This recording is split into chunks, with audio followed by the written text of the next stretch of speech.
Salam Guys, around here back with a banger. Still in Baku, Azerbaijan. Currently at the Heydar Aliyev Cultural Center. We're going to visit it. It's a really strange building. Like it's the shape of it's just quite extraordinary. I don't know how the architect did it, but managed to do it somehow. And I've noticed, like in Baku in general, there's a lot of like very geometrically oddly shaped buildings, just giving it a bit of quirk to the city. But we're going to head in there, have a look around.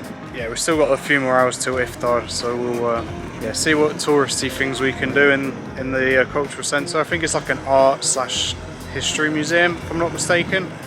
And yeah, apologies if I'm butchering the name on the cultural centre as well. I think that's how you pronounce it. It's quite windy today, I don't know if you can tell.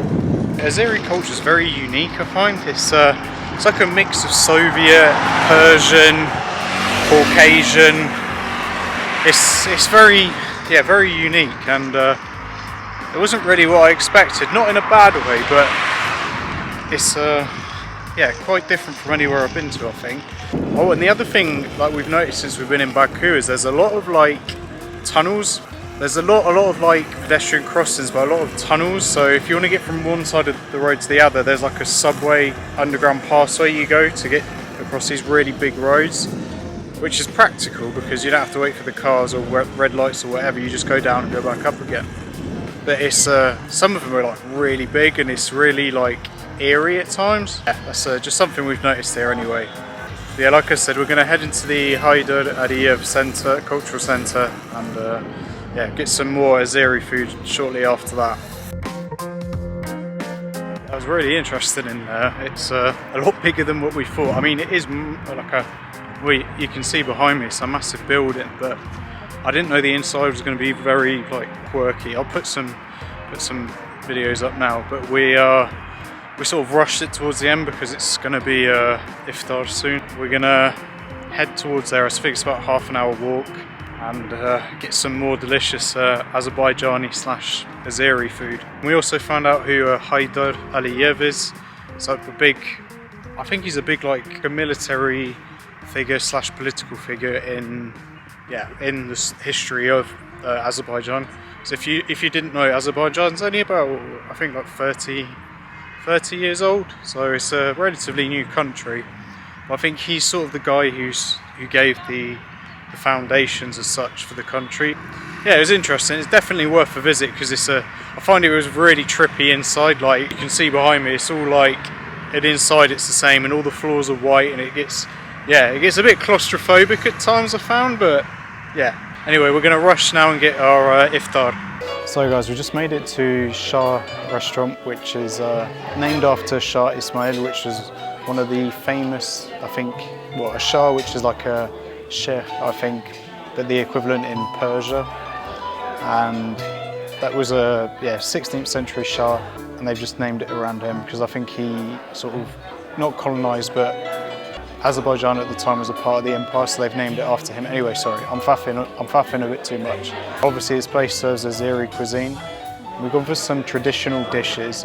So the one I'm really looking forward to is the pilaf, TABRIZ pilaf, which is sort of like a national dish as such, like pilaf rice. So I'm looking forward to that. And then we've got other stuff as well, which you'll see shortly. Yeah, really looking forward to it. And the decoration here is really beautiful too. Like it's just like paintings.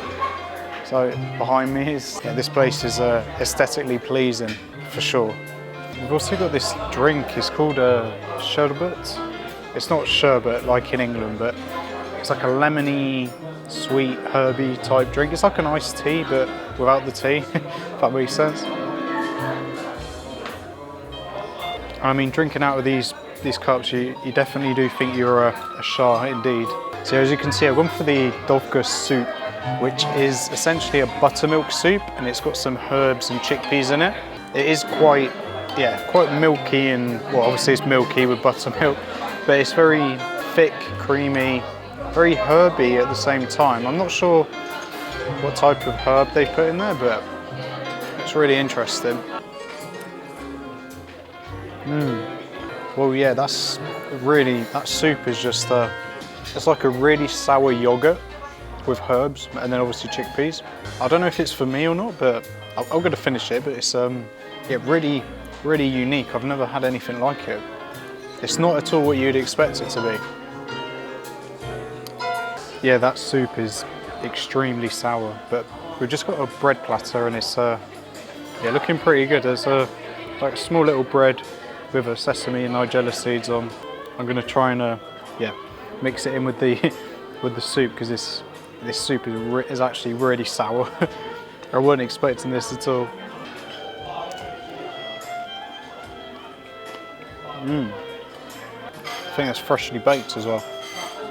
That does complement well the nigella and sesame seeds with this really sour soup. It's sort of, yeah, contrasted taste. As you can probably tell, I'm not a big fan of the soup, but alhamdulillah, it is what it is. I think what's giving it that sort of acidicness is there's some dill in there. I think that might be a bit of it.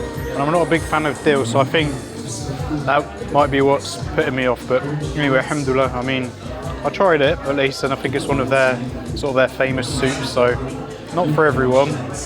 I can get, if you like sour stuff, I think you would like it. Yeah, not for me. I'm going to now flush this down with this sherbet drink, which is yeah, a lot better than the soup in my opinion. We're going to try the kurza, which is like some dumplings, and we got the fried variation because a lot of like the dumpling type things we've been eating are very like boiled dumplings. So I thought we'd try this time. I'm going to try one on its own because it does come with like a red type sauce. I'm not sure what it is. It looks like a sweet sauce, and these are filled with I believe like minced lamb. As soon as you bite into it, it's just like a burst of fat just goes straight into your mouth. It's yeah, that lamb is yeah, really decent. I'm going to try it with the sauce. I mean, it looks really fruity, but I'm not entirely sure what it's going to be. Oh yeah, with that sauce, it makes it like 10 times better. It's like, it gives it a bit of a acidityness, so it sort of balances out the fatty lamb, and then all in that nice and crisp sort of shell is yeah, absolutely delicious. And then next we've got the I forget what these are called, but it's like the equivalent of an empanada. I think like a Azeri empanada, but this one's special. Yesterday we had the pumpkin version and the minced meat version. But today I've gone for camel meat. So this is the first time I'm ever eating camel meat. I honestly don't know what to expect, but I'm all up for any extra protein in whatever shape or form. Obviously not pork though.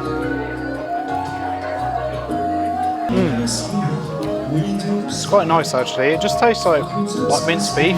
I can't really tell any difference in flavour or texture.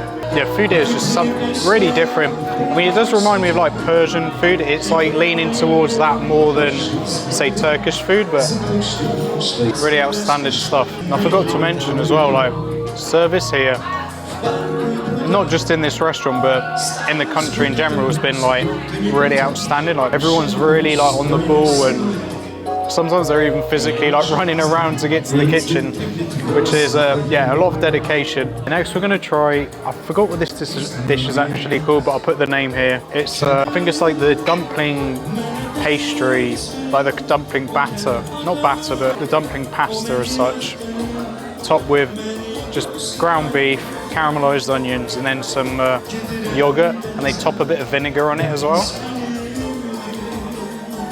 Yeah, it's very simple tasting. There's, I think in my previous video I said there's an emphasis on like natural flavors, but the natural flavors are very bold.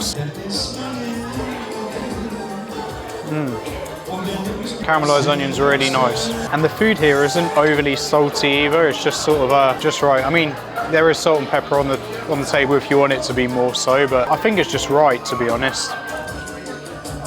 And it's actually really insane because the caramelized onions do feel like they're caramelized, that they're actually sweet. I don't think they've added like any sugar in at all. It's just the produce here is just like naturally, like I said, just all the produce here, like whether it be meat or veg, it's just, yeah, the flavors and the quality of them are just so pronounced. So when your base is good, the rest doesn't really matter because it just tastes incredible. We've just got one more dish left, which is the TABRIZ PILAF, which I've got really high expectations for. I think it's going to be one of those like rice dishes that's sweet and savoury. I mean, what we've noticed is a lot of Azeri cuisine is very sort of like an emphasis on sweet and savoury, and it's not one or the other, it's very much mixed, but it just works, which is, I'm not always keen on sweet and sour, sweet and savoury, but yeah, I think they've sort of put a nail in it here. I think this is the highlight of the meal for me. I haven't even tried it yet, but it just smells amazing. Some really nice sort of buttery, I think it's saffron rice, and then just trying to get a bit of chicken. So I've gone for the TABRIZ chicken pilaf, which is pilaf rice, saffron pilaf rice, and then it comes with chicken cooked in all these delicious sort of fruits like apricots, raisins, almonds, caramelized onion. It's just absolute, just looks insane.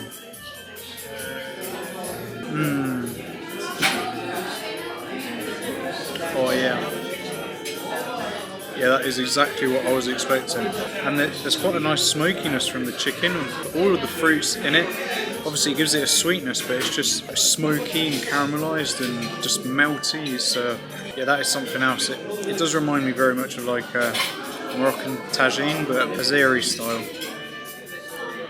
I honestly think Azeri cuisine's sort of hitting on to me, and I'm going to miss it when I head back to the UK because it's quite difficult to find. Honestly, it's one of the most original cuisines I've had. It is very similar to like Persian, Iranian food, but just distinctly different, you know. So to end things on a sweet note, not that the food wasn't sweet already, we've got this like apple dessert. I'll put the name below because again, for some reason I'm really bad with names here. I just keep on forgetting them. I've also got some Turkish coffee because I'll be heading to the gym afterwards, so I need my caffeine. Obviously, being near Turkey, they have Turkish coffee here rather than sort of like espresso. I'm gonna hit into this apple dessert. I don't know if you actually eat the apple or if you just eat the middle, but I'll try and grab a bit of the apple and then some middle. I think there's like walnuts and apricot in there. The colours on it are actually quite nice, to be fair. Yeah, it looks really nice. That is really sweet. Yeah, you definitely need that coffee to balance the sweetness. But yeah, wow, what a restaurant. I mean, I think, this one's probably just as good as the previous one, but yeah, we've gone for a lot more like sweeter dishes unintentionally. So to end that on a sweet note and a short note, hopefully you guys have liked this video. Please like, comment, subscribe below, and I'll catch you guys in the next video. And also, whilst you're at it, please check out the Azerbaijan food blog, which will be here somewhere. And yeah, catch you guys in the next one. Salam.